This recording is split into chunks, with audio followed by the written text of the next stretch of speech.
els diners no ho són tot.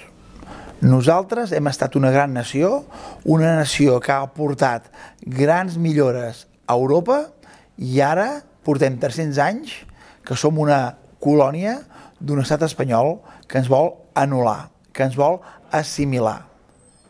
A Europa, Catalunya ha d'anar-hi com un estat.